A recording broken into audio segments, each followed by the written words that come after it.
It is certainly one of the most challenging things to do in business. That's why we have to talk about it all the time. And that's the idea of delegating leadership of your business to other people. Hey, it's Scott Beebe with Business on Purpose. Hey, take just a second, go to mybusinessonpurpose.com/roadmap. And we've done a great job of mapping out our initial installation roadmap so that you can begin to walk through and understand how we can help liberate you from the chaos of working in your business. mybusinessonpurpose.com/roadmap. While Ashley and I were in Turkey, we were struck with curiosity as to the various wars and the histories and the struggles that entangled Asia Minor, leading to the various rules and regimes who have inhabited the intersection of the world in modern Istanbul. Netflix had an interesting historical presentation on the Ottoman Empire with a focus on Mehmed II that details how the Sultan empowered his forces with relentless raids on the impenetrable, it's a big word, walls of then Constantinople. Now, they eventually took the city and ruled the region for centuries. While we were watching Rise of Empires, Ottoman, I was struck by the number of messages that were sent by couriers, or delegation of one side directly to the leaders of the competing sides. These were soldiers who had but one task: deliver a message from the leader in its exact form and for its intended purpose. Mehmed II or Emperor Constantine, either of these leaders, were the originators of the message, and the courier was its delegate. Delegation is birthed from the Latin delegare, and according to this LatinIsSimple.com, it carries the idea that you are assigning and entrusting an appointed trustee to carry out the wish and the desire of the original delegator. Now, delegation is not a modern concept. It's been used in organizational growth since the beginning of time. In the midst of a time of overwhelming demand on his leadership, there's a story about Moses who was warned by his father-in-law. Hey, he said, "This is not good." Moses, his father-in-law, exclaimed, "You're going to wear yourself out, and the people too. This job is too heavy a burden for you to handle all by yourself." And then begins to proceed to talk about how Moses can delegate. Leadership is an infinite cycle of emotional labor.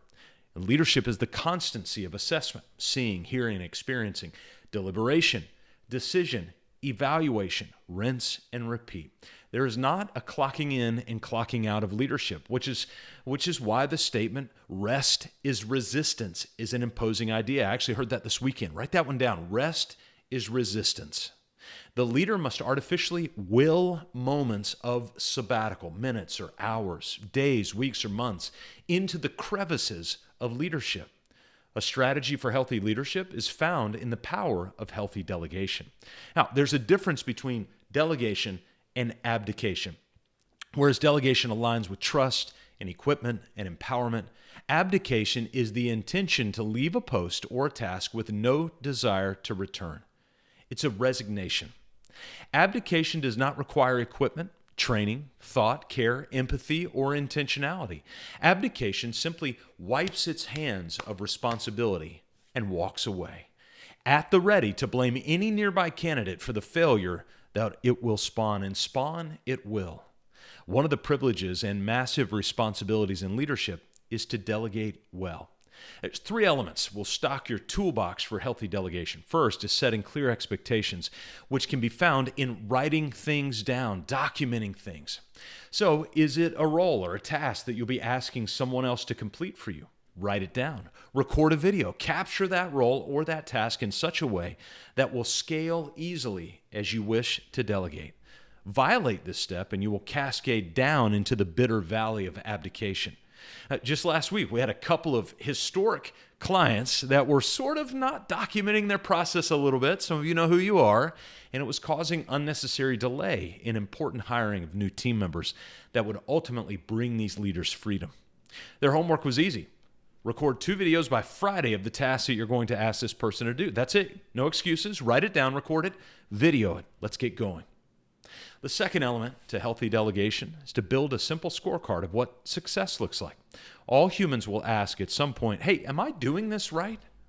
Give a simple checklist of here are the 5 or the 8 things that will need to be done each week to ensure that your role is airtight.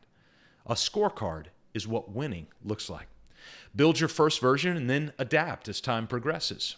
The final element is to build repetitive, predictable, and meaningful, the RPMs, communication points. Repetitive, predetermined meetings are your friend.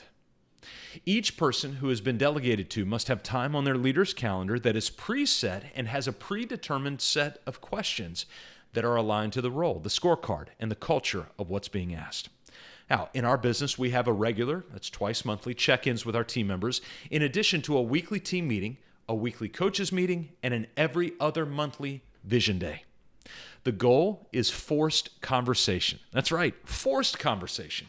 In the absence of information, the mind makes things up, and a wandering mind is good for innovation, but not for delegation. Clarity wins, and clarity demands repetition. So, are you abdicating or are you delegating? Abdicating brings burden and imprisonment, but delegation, it brings clarity and freedom.